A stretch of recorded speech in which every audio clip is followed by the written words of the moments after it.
The Des Moines Symphony Orchestra's 5th Masterworks concert is a wonderful installment in our year-long celebration of the music of Beethoven.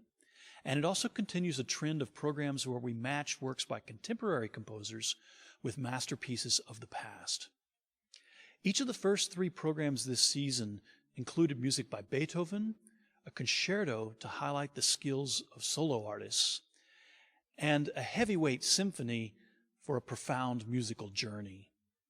We've also encountered a brilliant array of music by living composers and composers of the recent past to remind us that orchestral composition is a living and evolving art form.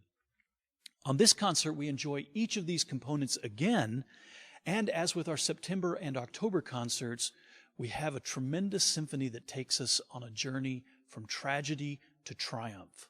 Although in this case, we might find that we're left with a big question.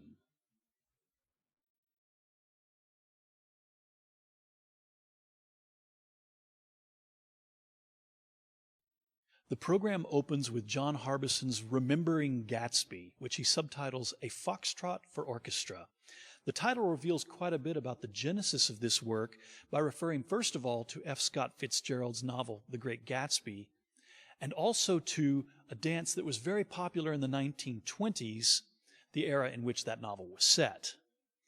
Harbison has a special affinity for music of this era, primarily because his father, E. Harris Harbison, who went on to become a very important Reformation historian, began his career in the 1920s as a show tune composer. Harbison seems to have had an on-again, off-again relationship with The Great Gatsby. For some years, he worked on the idea of creating an opera on that novel, but then he set it aside for a while. Then in 1985, he got a commission from the Atlanta Symphony Orchestra and Robert Shaw, and he found himself going back to the sketches that he'd worked on for that opera, and the result was Remembering Gatsby. And while that's the end of the story for the commission, it's not the end of the story for Harbison, because he then went on to compose the entire opera, and it received its premiere in 1999 with the Metropolitan Opera. The overture for that opera is completely derived from the work that you're going to hear on this program.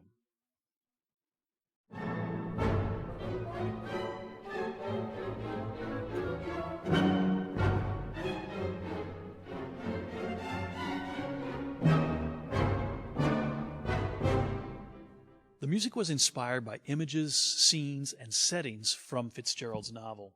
For example, the score opens with a series of vibrant, rich chords in a sort of fanfare that eventually seems to fade out of reach. Harbison describes how this music represents Gatsby's vision of the green light on Daisy's dock. It's an important detail in the novel that's been interpreted as a symbol of Gatsby's hopes and desires, or possibly even jealousy, or an unattainable ideal. Not only does this music open the work, but it also returns at the climax, and it frames what is otherwise a rather light dance movement.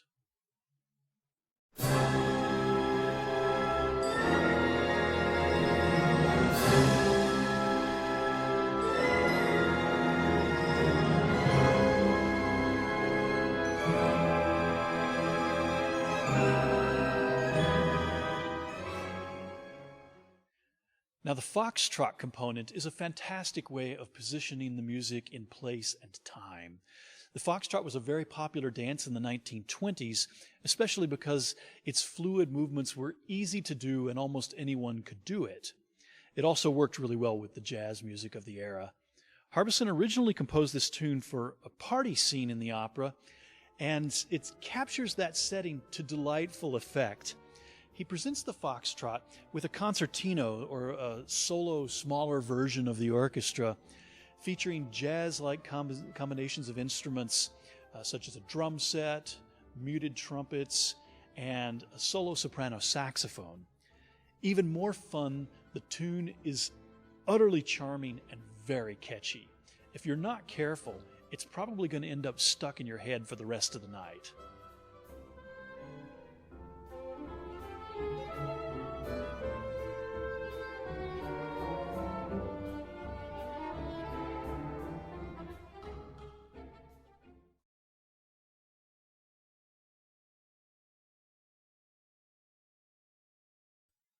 On a season that features several piano concertos and even more works by Beethoven, it seems perfectly fitting that we now come to a moment where these two things merge together and we hear from Beethoven as both composer and virtuoso pianist. Beethoven's third concerto is considered a pivotal work. It's often described as the first of his concertos to possess the mature sound of Beethoven and hint at the extraordinary things to come in the fourth and fifth concertos. When he composed this work, Beethoven was starting to push beyond the Mozartian and Haydnesque classical style that had characterized his previous two concertos, and with an eye toward a more symphonic style. This was also a time of turmoil. But essentially, every time was a time of turmoil for Beethoven. But at this point, he had even more things going on because he had just begun to realize how profound his hearing loss was. And he was also struggling with one of the many tumultuous personal relationships that permeated his life.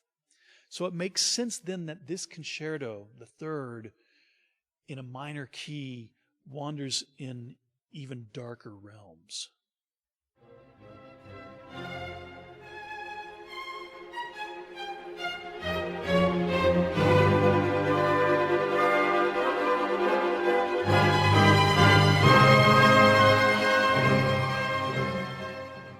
Beethoven's fantastic sense for the orchestra is on full display throughout this concerto.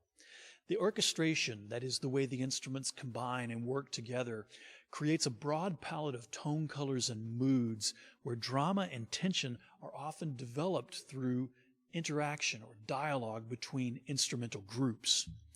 And the importance of the orchestra as an integral component, not simply an accompaniment, is established from the outset.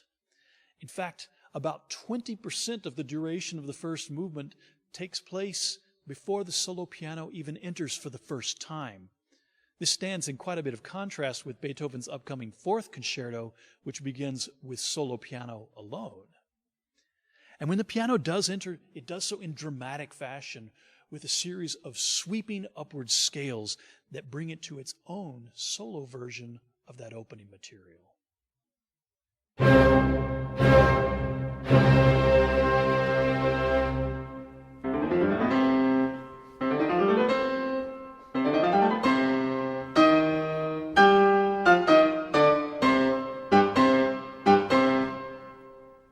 Among the more notable aspects of this concerto is the harmonic contrast between the outer movements in the key of C minor and the middle movement in the distant and much brighter key of E major.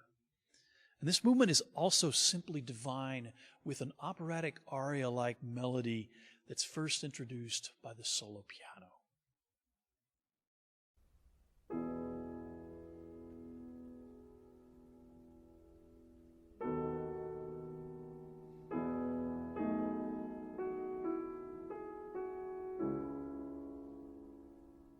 As with the first movement, the second movement also features some moments of lovely orchestration where woodwinds interact with the piano in an intimate fashion we might recognize from Beethoven's chamber music.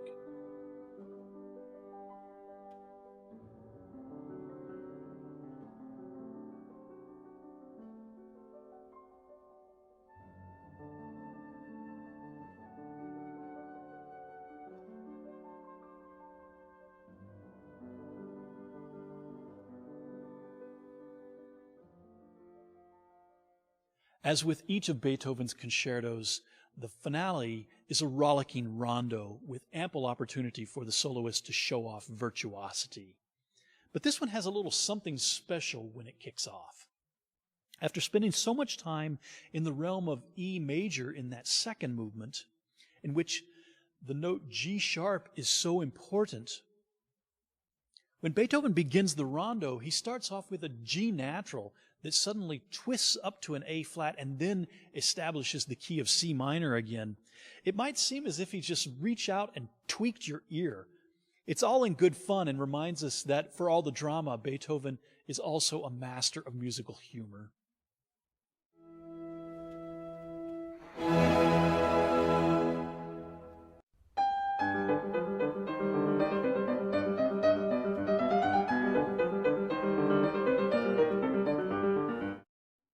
I mentioned how this is a work that brings together Beethoven's skill as both composer and virtuoso pianist, and that's because for the premiere of this performance, Beethoven was the piano soloist. And there's a funny story that comes out of that experience. In that era, soloists generally would perform with the sheet music in front of them. It was considered cultured to do so. To not use the score might suggest that one wasn't actually able to read music properly. So Beethoven had a page turner there with him and the score in front of him on the piano. But apparently he didn't use it.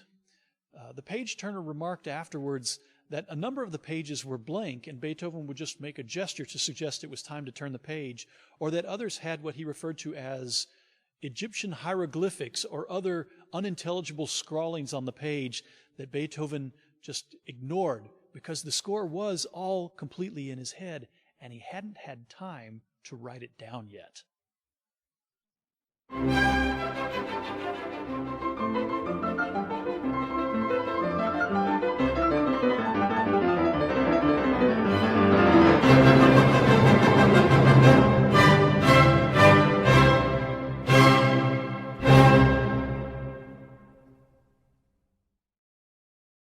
Shostakovich's Fifth Symphony is a powerful, monumental, and well-loved piece that was born in controversy and remains in controversy today, decades after its premiere.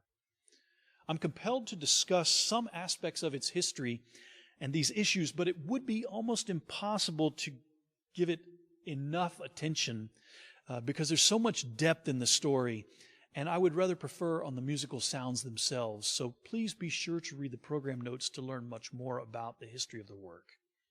In a nutshell, though, Shostakovich struggled throughout his life under the thumb of Joseph Stalin's totalitarian police state. He'd made a big splash at the age of 19 with his first symphony, and things were looking good. But he also had a sense of musical adventure that was probably not so much in line with the authorities at the time. The first big crisis occurred in 1936 with the premiere of his opera Lady Macbeth of Mtsensk. It drew very strong criticism from Stalin and was denounced in Pravda as muddle instead of music. Given the circumstances in the Soviet Union at the time, such criticism was not simply a blow to an artist's ego. It could, in fact, lead to life-threatening situations. And Shostakovich took it very seriously. Later that year, either he withdrew or it was withdrawn for him the premiere of his Fourth Symphony, which was probably an even more adventurous work. It was another 25 years and after the death of Stalin that work actually saw the light of day for the first time. So how did Shostakovich make a comeback from such dire circumstances? He did what so many other great creative minds have done throughout history. He responded through his art.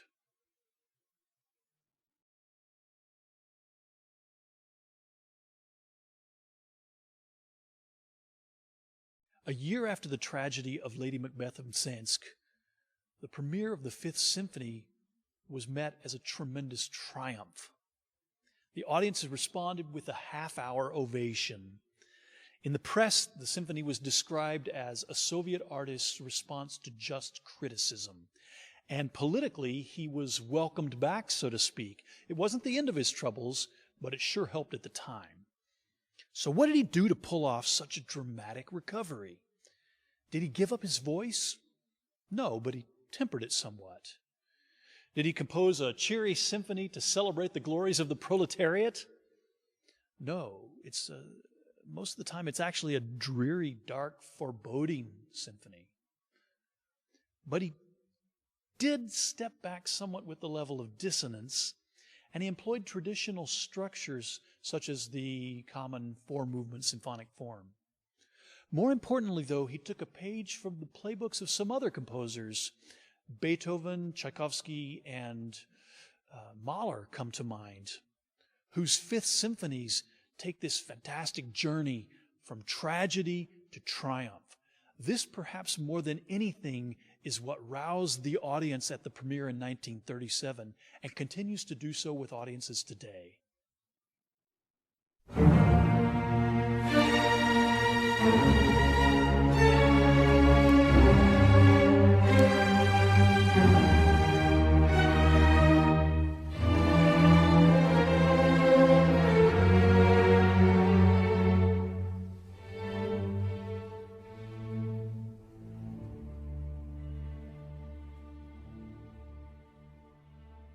The struggle is clear from the outset.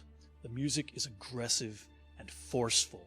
Then it suddenly shifts to a much softer, mysterious place where the opening gestures morph into a gentle accompaniment under a long, lingering melody. Pay attention here. At this point, you have heard all of the seeds for the entire first movement. That forceful opening, then the high melody that snakes downward, and then that long, lingering melody, they will be there at every turn in a variety of guises throughout the movement. The economy of ideas would make Beethoven proud. One of the most stunning moments comes at the climax of the first movement. Often the most effective climactic moments in music are achieved when we arrive at a point where order emerges from chaos, or chaos explodes from order. In this case, we reach maximum tension as the orchestra breaks into four large groups that argue over the opening gestures at top volume until they suddenly find themselves all lining up in a moment of extreme clarity as woodwinds, horns, and strings all play a fusion of that opening snaking melody and the long lingering melody together. Everything has built to this moment, and Shostakovich delivers with extraordinary power.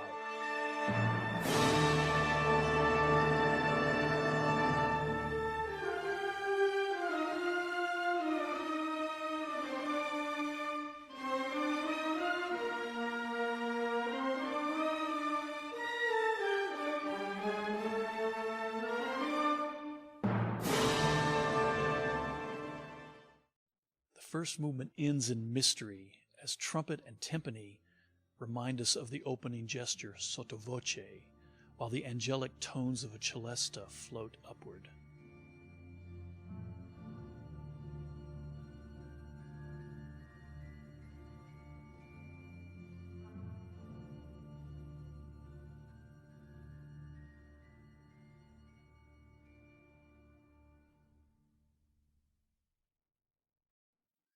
The second movement is the shortest of all four. Following the traditional model of a scherzo, it could be viewed as a moment of reprieve between the heavier first and third movements. After all, scherzo means joke, but this joke may not be so much of a laughing matter. It's more in the vein of some of Gustav Mahler's scherzi, where the humor is more of the grotesque nature. Sure, there's bits of wildness and fun, but beware the sharp edges.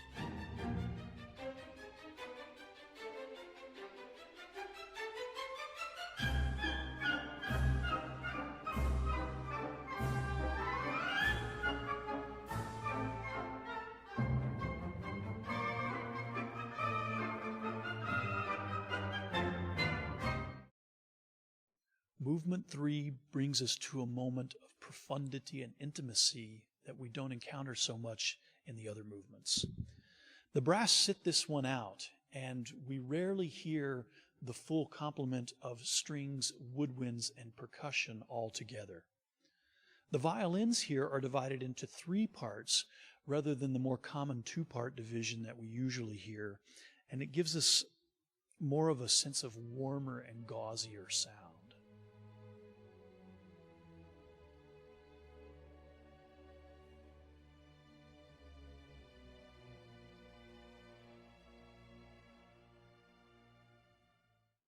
Among the more notable aspects of this movement is the way Shostakovich makes us wait to hear the entrances of instruments.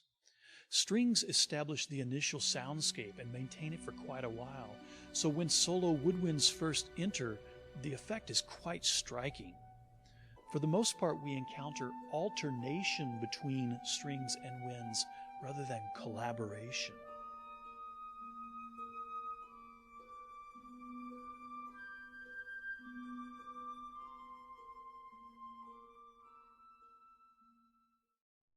Speaking of instruments we have to wait for, the climax of this movement is marked by the arrival of the xylophone, whose sharp, piercing tones can send chills down your spine.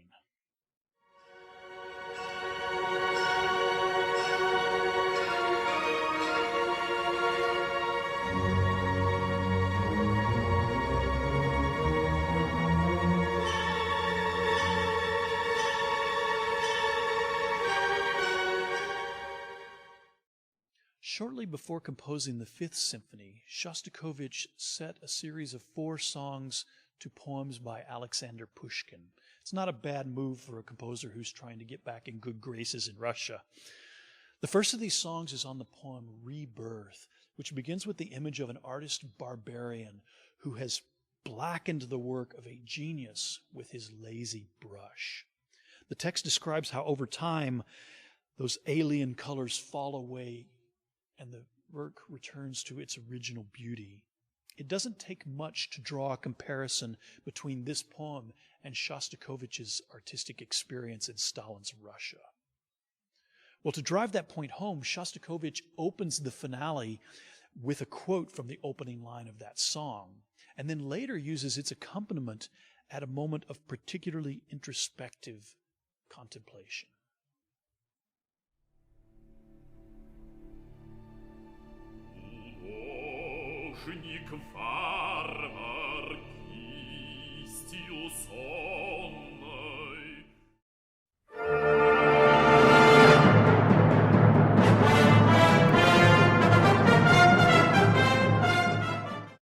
Finally, after much struggle, Shostakovich delivers on exactly what his critics had been demanding: a triumphant, glorious, rousing conclusion. The opening melody is now transformed into victory. For those who fretted his earlier harmonic explorations, he gives a grand resolution. So grand, in fact, that it might be as if the composer is saying, "You wanted a simple harmonic solution? Here, take it." And here's our controversy. Yes, it is absolutely rousing, triumphant, and joyous sounding. But is the message that simple? Or, as it has been reported, was Shostakovich's message forced? It's as if someone were beating you with a stick and saying, "Your business is rejoicing. Your business is rejoicing."